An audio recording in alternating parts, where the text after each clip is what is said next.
بسم اللہ الرحمن الرحیم۔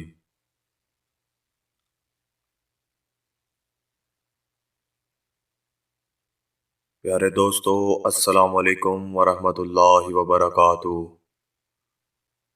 قوم عاد مقام احقاف میں رہتی تھی، جو عمان و حضرموت کے درمیان ایک بڑا ریگستان ہے۔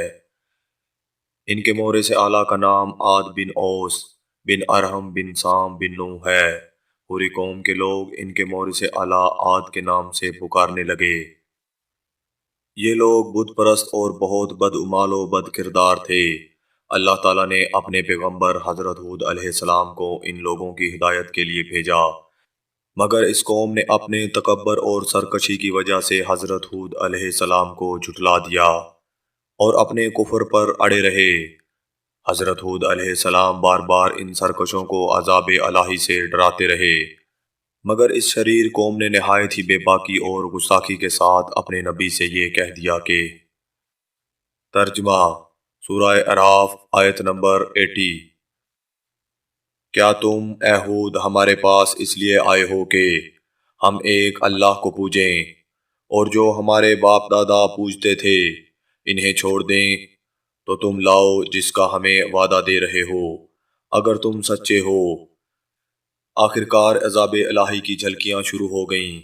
3 سال تک بارش نہیں ہوئی اور ہر طرف قحط و خشک سالی کا دور دورہ ہو گیا، یہاں تک کہ لوگ اناج کے دانے دانے کو ترس گئے۔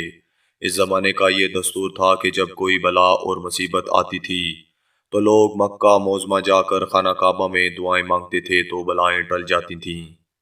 چنانچہ ایک جماعت مکہ معظمہ گئی۔ اس جماعت میں مرثد بن سعد نامی ایک شخص تھا، جو مومن تھا مگر اپنے ایمان کو قوم سے چھپائے ہوئے تھا۔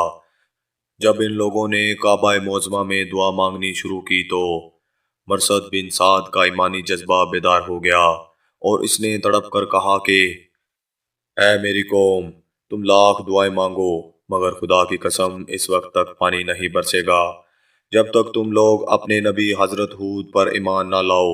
حضرت مرثد بن سعد نے جب اپنا ایمان ظاہر کر دیا تو قوم عاد کے شریروں نے ان کو مار پیٹ کر الگ کر دیا اور دعائیں مانگنے لگے۔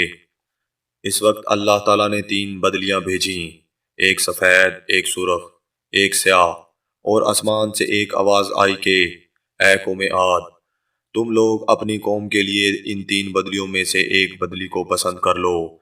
ان لوگوں نے کالی بدلی کو پسند کر لیا، اور یہ لوگ اس خیال میں مگن تھے کہ کالی بدلی خوب زیادہ بارش دے گی۔ چنانچہ وہ ابر سیاہ قوم عاد کی آبادیوں کی طرف چل پڑا۔ قوم عاد کے لوگ کالی بدلی کو دیکھ کر بہت خوش ہوئے۔ حضرت ہود علیہ السلام نے فرمایا کہ اے میری قوم، دیکھ لو عذاب الہی ابر کی صورت میں تمہاری طرف بڑھ رہا ہے۔ مگر قوم کے گستاخوں نے اپنے نبی کو جھٹلا دیا اور کہا کہ کہاں کا عذاب اور کیسا عذاب؟ یہ تو بادل ہے جو ہمیں بارش دینے کے لیے آ رہا ہے۔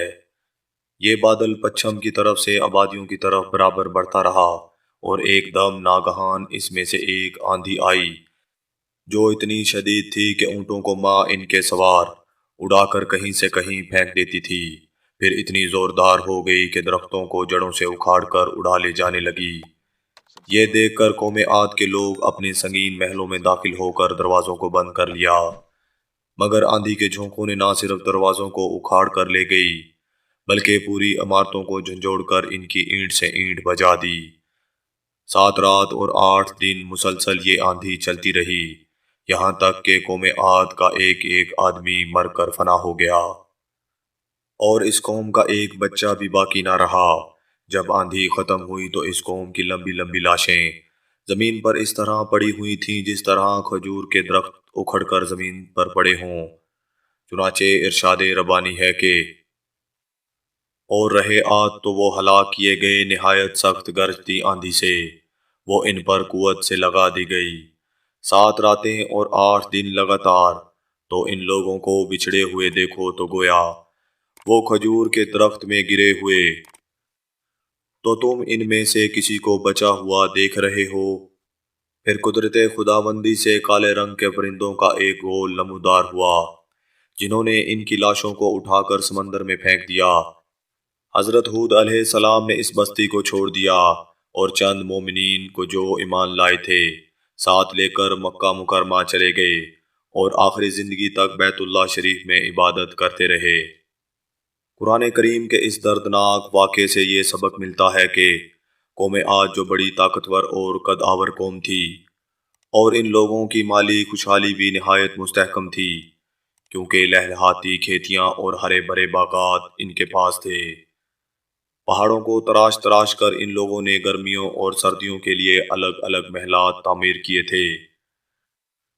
ان لوگوں کو اپنی کثرت اور طاقت پر بڑا اعتماد اور اپنے تمول اور سمان عیش و عشرت پر بڑا ناز تھا، مگر کفر اور بدعمالیوں اور بدکاریوں کی منحوسیت نے ان لوگوں کو قہر الہی کے عذاب میں اس طرح گرفتار کر دیا کہ آندھی کے جھونکوں اور جھٹکوں نے ان کی پوری آبادی کو جھنجھوڑ کر چکنا چور کر دیا، اور اس پوری قوم کے وجود کو صفائے ہستی سے اس طرح مٹا دیا کہ ان کی قبروں کا بھی کہیں نام و نشان باقی نہ رہا۔ تو پھر بھلا ہم لوگوں جیسی کمزور قوموں کا کیا ٹھکانہ کہ عذاب الہی کے جھٹکوں کی تاب لا سکے گی؟ اس لیے جن لوگوں کو اپنی اور اپنی نسلوں کی خیریت اور بقا منظور ہے، انہیں لازم ہے کہ وہ اللہ اور رسول کی نافرمانیوں اور بدعمالیوں سے ہمیشہ بچتے رہیں، ورنہ قرآن مجید کی آیتیں ہمیں جھنجھوڑ کر یہ سبق دے رہی ہیں کہ نیکی کی تاثیر آبادی اور بدی کی تاثیر بربادی ہے۔